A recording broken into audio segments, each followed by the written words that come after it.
শুধু একটা ধনেপাতার জন্য আমার বউ আমাকে বাসা থেকে বের করে দিল। হ্যাঁ ভাই, একটা ধনেপাতা, কারণ আমার ইউজার নেমই হলো নোসেল্যান্থ্রো। আমি তো ধনেপাতা সহ্যই করতে পারি না। কিন্তু সেদিন ভাজা শুয়োরের মাংসে একটা ধনেপাতা ছিল, আর ব্যাস আমার বউ ডিনারের টেবিল উল্টে দিল। খাবার উড়ে গেল চারদিকে। তারপর দরজা খুলে বলল, বের হয়ে যা। বাইরে তখন এমন ঠান্ডা হাওয়া বইছে যে মনে হচ্ছিল ফ্রিজের ভিতরে দাঁড়িয়ে আছি। আমি অর্ধেক রাত বাইরে কাঁপতে কাঁপতে দাঁড়িয়েছিলাম। ঠিক তখন আমার মেয়ে দরজা খুলল। আমি ভাবলাম, আহা বাঁচলাম, কিন্তু না, সে শুধু কুকুরটাকে ভেতরে নিয়ে গেল। তারপর আমাকে বলল, ঠিকই হয়েছে, মাকে রাগানোর শাস্তি তো পেতেই হবে। আরও বলল, পাশের বাড়ির র্যাং আঙ্কেল কখনো এমন ভুল করতো না। এই কথা বলে দরজাটা ধাম করে বন্ধ। আমার বুকটা হঠাৎ ভারী হয়ে গেল। আমার মেয়ে লিনলিন পুরোপুরি তার মায়ের মতো হয়েছে, বরফের মতো ঠান্ডা, আমার জন্য একটুও নরম না। আমি একটা লম্বা নিঃশ্বাস নিলাম, তারপর সেই বাড়ি ছেড়ে বের হয়ে গেলাম যেখানে আমি 5 বছর ধরে থাকতাম। আমার বউ জ্যাংম্যান ক্যারিয়ারে দারুণ সফল। সে শহরের বাইরে একটা বড় ভিলা কিনেছে, কিন্তু ওই এলাকায় ট্যাক্সি পাওয়া প্রায় অসম্ভব। তাই আমাকে হেঁটে হেঁটে শহরে যেতে হলো। শহরে পৌঁছাতে পৌঁছাতে ভোর হয়ে গেল। ভাগ্য ভালো আমার ফোনটা সাথে ছিল, না হলে পুরোপুরি রাস্তায় পড়ে থাকতাম। আমি এত ক্লান্ত ছিলাম যে একটা সস্তা মোটেল খুঁজে নিয়ে ঘুমিয়ে পড়লাম। যখন ঘুম ভাঙল তখন আবার রাত হয়ে গেছে, গলা শুকিয়ে গেছে, শরীর গরম, স্পষ্টই জ্বর এসেছে। আমি অনলাইনে ওষুধ অর্ডার করলাম, সাথে একটা ফোন চার্জারও। ওষুধ খেয়ে আবার ঘুমিয়ে পড়লাম। পরের বার ঘুম ভাঙলে শরীর অনেকটা ভালো লাগছিল, কিন্তু ফোনটা পুরো ডেড।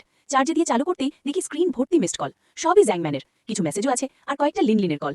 ঠিক তখনই আবার জ্যাংম্যান ফোন করলো। সে চিৎকার করে বলল, জোকাং তুমি কোথায়? 2 দিন ধরে আমি আর লিনলিন শুধু টেক আউট খাবার খাচ্ছি, কিচেনের অবস্থা খারাপ, আর তুমি গায়েব। তুমি কি ইচ্ছে করে এটা করছো? তারপর সে বলল, ঠিক আছে চল ব্রেকআপ করি। আমি মনে মনে হাসলাম। 5 বছর একসাথে, একটা বাচ্চাও আছে, তবু সে কখনো আমাকে বিয়ে করতে রাজি হয়নি। আমি বললাম, আমি তোমাকে একটা বাচ্চা দিয়েছি, আর কি চাও?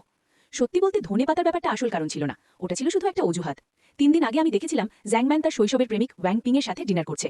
সেদিন রাতে আমি বাড়ি এসে বিয়ের কথা বলেছিলাম, সে আবারও না বলেছিল। তারপর থেকেই আমাদের কোল্ড ওয়ার চলছিল। সেদিনের ডিনারটা আসলে আমাদের মিটমাট করার জন্য ছিল। আমি ক্ষমা চাইতে চেয়েছিলাম, কিন্তু সে ধনেপাতা নিয়ে ঝগড়া শুরু করলো, মানে সহজভাবে বললে আমাকে আমার জায়গা দেখিয়ে দিল।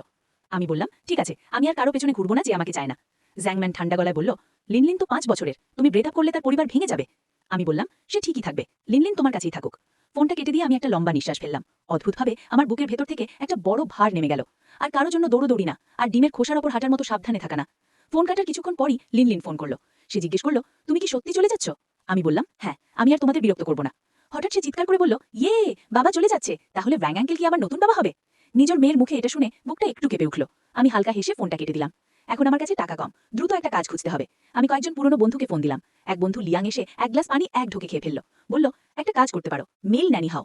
5 বছর তো নিজের মেয়েকে বড় করেছো, তোমার অভিজ্ঞতা আছে। আমি বললাম, আইডিয়াটা খারাপ না, কিন্তু কাজ পাবো কোথায়?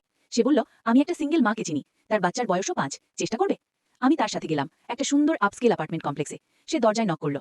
দরজা খুললো একটা ছোট মেয়ে। আমাদের দেখে সে বিরক্ত হয়ে বলল, আবার আপনি? প্রতিদিন আসেন?